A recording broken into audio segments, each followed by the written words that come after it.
Harvey, consul général du Mali. M. Brem Abderrahman Béchir, consul honoraire du Tchad. Madame Agnès Maltais, députée de Tacheux. Madame Lise Santerre, adjointe du député ministre du comté fédéral de Québec, l'honorable Jean-Yves Duclos. Monsieur Philippe Novakovic, adjoint du député du comté fédéral de l'UEBR, Monsieur Joël Lightban.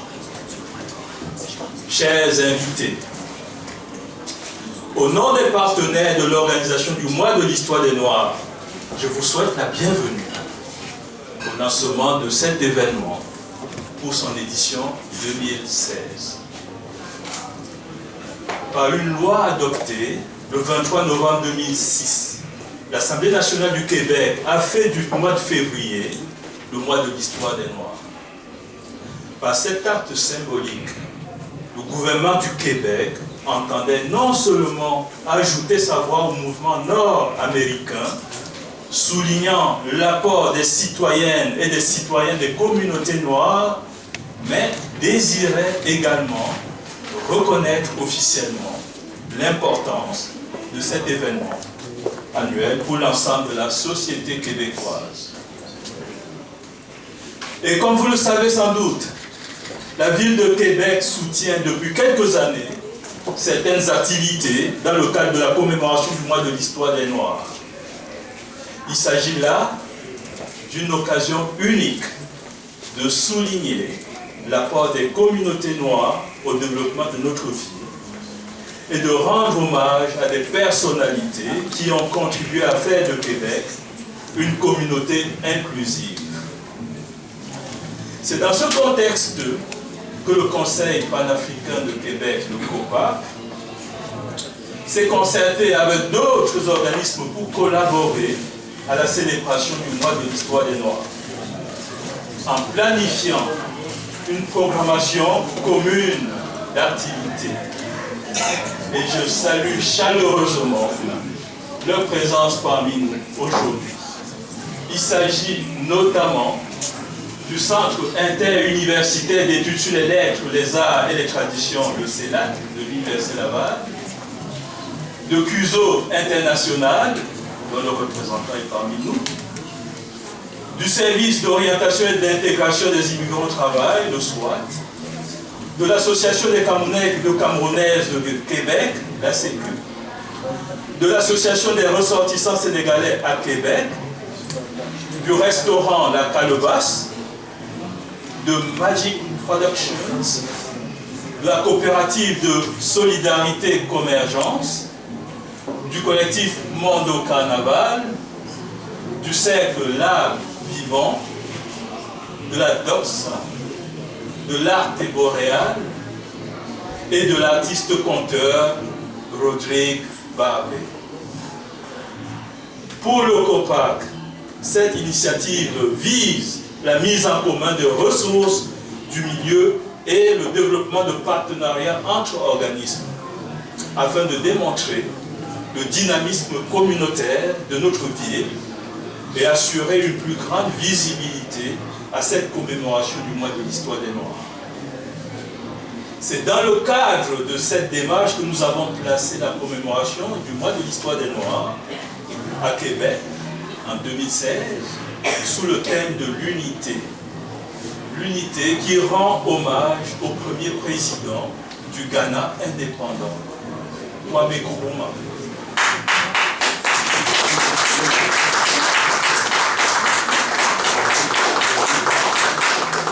Kwame Nkrumah, le précurseur et porteur de l'idéal de panafricanisme et du mouvement panafricain, qui prône l'unité des Africains et des Afro-descendants dont se réclame le COPAC. Ce thème de l'unité est illustré par une célèbre citation de Nkrumah qui disait « Nous devons nous unir, c'est un impératif ». Ainsi, le rassemblement de nombreux organismes de Québec autour du COPAC pour organiser ce mois de l'histoire des Noirs est donc une traduction et une consécration ici et maintenant de cet appel à l'unité. Le lancement officiel du mois de l'histoire des Noirs aujourd'hui est placé sous la présidence du consul honoraire du Tchad, j'ai nommé M. Brahim Abderrahmane Béchir, à qui nous souhaitons la bienvenue dans notre ville de Québec. Pour cette commémoration du mois de l'histoire des Noirs, le COPAC a également institué le prix Jean-Alfred en hommage au premier député provincial noir de l'histoire de Québec, élu à l'Assemblée nationale en 1976 et décédé le 20 juillet 2015. Le prix Jean-Alfred vise notamment à récompenser les membres de la communauté noire de Québec qui se distinguent par leur implication en société. Il illustre un peu cette tirade de France Fanon qui marque encore la mémoire collective des Africains et des Afro-descendants, mais aussi de toute personne pour qui la commémoration du mois de l'histoire des Noirs revêt une portée émotionnelle et historique. Il disait ceci, François Fanon: l'important, ce n'est pas ce qu'on a fait de toi.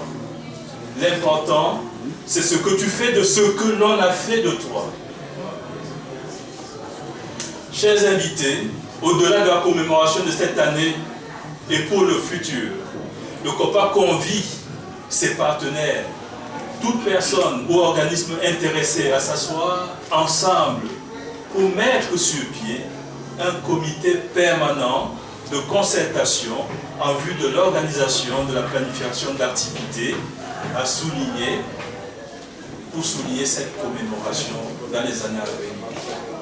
Nous tenons à remercier le consul honoraire du Tchad pour sa contribution financière généreuse, de même que le SWAT, CUSO International pour leur soutien financier.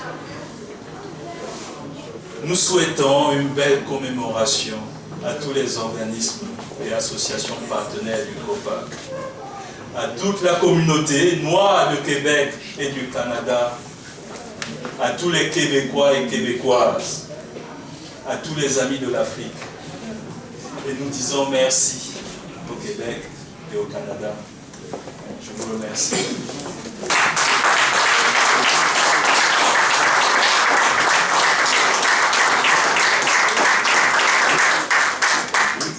Merci, Monsieur le Président. Actuellement, je vais directement donner la parole à une dame qui a un bras de fer dans un gant de velours et qui, tout au long de son parcours, a franchement fait preuve de beaucoup de ténacité, d'ingéniosité et bien sûr, c'est une femme entrepreneur sous d'autres angles. Elle fut ministre sous d'autres cieux et aujourd'hui, elle est avec nous. Je vais inviter Madame Agnès Maltès-Souza, s'il vous plaît.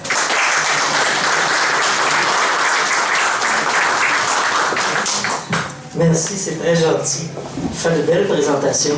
Je vous engage, vous. Monsieur le Président d'honneur, consul du Tchad, je salue aussi le Président de la COPAC, Mesdames, Messieurs des organisations, Monsieur le consul du Mali. Consul du Mali, ici? Ah, il est là. Bonjour. Bienvenue. D'abord, mes remerciements, mes félicitations à la COPAC. Le thème que vous avez choisi cette année, c'est « Nous devons nous unir ». Je ne connaissais pas Kwame Nkrumah. Je suis heureuse d'entendre parler de sa vision, de sa réflexion sur le fait que peuple d'Afrique et afro-descendants devaient s'unir. En faisant une célébration commune, non seulement vous répondez à son signal, mais vous répondez aussi, je pense, à ce que nous voulons tous et toutes comme Québécois et Québécoises. S'unir, former une famille forte, unie, ambitieuse, visionnaire, mais amoureuse des uns des autres. Et c'est ce que vous nous invitez à faire. Je ne vous regarderai pas trop, parce que le micro cille quand je me tourne vers vous. Nous devons nous unir. Je suis d'autant touchée que vous fondez le prix Jean-Alfred. Jean-Alfred a été élu en 1976, premier noir à l'Assemblée nationale. 1976 est aussi une date chère à mon cœur, parce que c'était donc une élection du Parti québécois. Et Jean-Alfred était du Parti québécois. Le premier député noir de l'Assemblée nationale était de ma formation politique. C'est encore et toujours une fierté pour nous.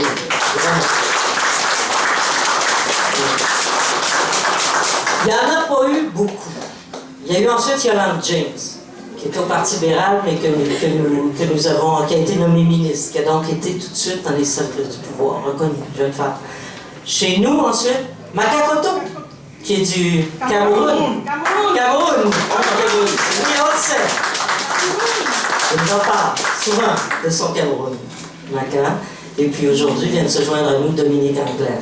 Donc des hommes et des femmes que les citoyens, que leurs concitoyens et concitoyennes ont considérés comme étant des leurs. Et tellement des leurs qu'ils méritaient de porter la responsabilité de leur voix à l'Assemblée nationale. Ils ont brisé les barrières. Ils ont brisé la barrière des langues, des couleurs. Ils ont brisé la barrière de la racine. Ils l'ont fait fleurir ailleurs. Ici, dans l'enceinte de l'Assemblée nationale. Et nous sommes à Québec. Notre Assemblée nationale est ici. Ah, c'est ici qu'on peut le mieux célébrer ce fait.